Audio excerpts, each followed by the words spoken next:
सरकारी टीचर बनने की तैयारी कर रहे युवकों के लिए राजस्थान लोक सेवा आयोग मौका दे रहा है। आयोग अलग अलग विषयों के लिए सीनियर टीचर्स की भर्ती कर रहा है। इसके लिए 6 फरवरी यानी आज ऑनलाइन आवेदन स्वीकार किए जा रहे हैं। 18 से 40 साल तक की उम्र के अभ्यर्थी आवेदन कर सकते हैं। आरपीएससी की आधिकारिक वेबसाइट rpsc.rajasthan.gov.in पर जाकर सीनियर टीचर्स पदों के लिए उम्मीदवार पूरी जानकारी लेकर आवेदन जमा कर सकते हैं। झारखंड में ठंड फिर बढ़ सकती है। मौसम विभाग के अनुसार बादल छाए रहने के कारण तापमान में थोड़ी वृद्धि जरूर देखी गई, पर 7 फरवरी के बाद बादल छटने पर एक बार फिर ठंडी हवाएं चलने से न्यूनतम तापमान में गिरावट दर्ज हो सकती है। 11 फरवरी तक जारी किए गए मौसम पूर्वानुमान में बताया गया है कि सुबह के वक्त धुंध या हल्का कोहरा देखने को मिल सकता है। उसके बाद मौसम साफ रहेगा। इस बीच राज्य के मौसम में किसी तरह का कोई बड़ा बदलाव देखने के लिए नहीं मिलेगा। हरियाणा, पंजाब और राजस्थान के किसानों को इस बार मौसम की वजह से गेहूं की फसल में अच्छी कीमत मिलने की संभावना है। जनवरी में अनुकूल मौसम और हाल ही में हुई बारिश के कारण तापमान में गिरावट के कारण किसान गेहूं की पैदावार में 10% तक की वृद्धि की उम्मीद कर रहे हैं।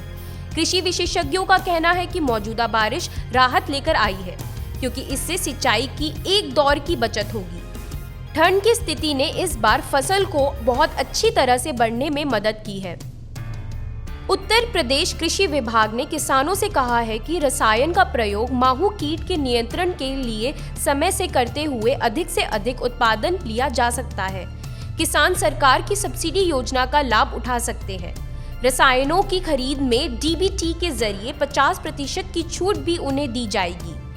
कृषि विभाग ने निर्देश जारी करते हुए बताया है कि तापमान में परिवर्तन होने की स्थिति में सरसों, अलसी में माहू कीट के प्रकोप की संभावना रहती है।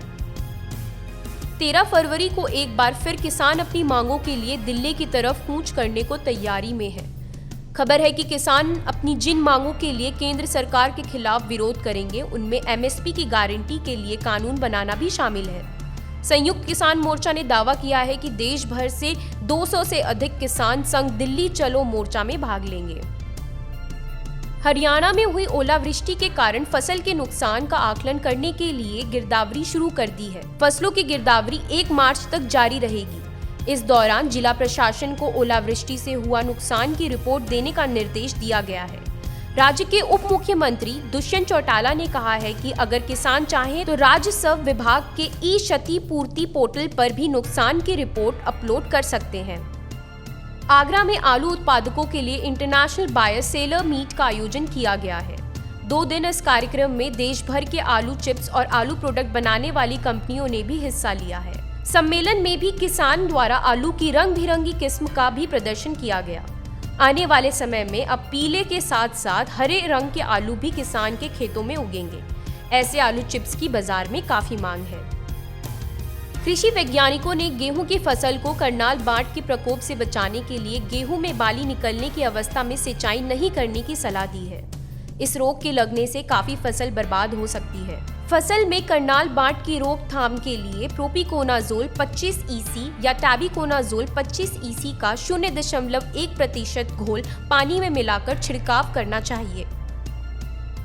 खेती बाड़ी से जुड़ी जानकारी के मुताबिक दुधारू पशु के दूध उत्पादन को औसत से बेहतर बनाए रखने के लिए पशु को शाम के समय चारा पानी के बाद 200 से 300 ग्राम सरसों का तेल और 250 ग्राम गेहूं के आटे का मिश्रण खिलाना चाहिए। इसे भोजन के दौरान या भोजन के तुरंत बाद पानी के साथ नहीं देना चाहिए। इस घरेलू नुस्खे का इस्तेमाल करने से 7 से 8 दिन में ही दूध का उत्पादन बढ़ जाएगा। साथ ही पशुओं को यूरिया वाला भूसा खिलाने की भी सलाह दी जाती है। यूपी के जंगलों में गर्मी के मौसम में आग की घटनाओं को रोकने के लिए लखनऊ के प्रधान मुख्य वन संरक्षक के कार्यालय में अग्नि नियंत्रण सेल बनाया गया है।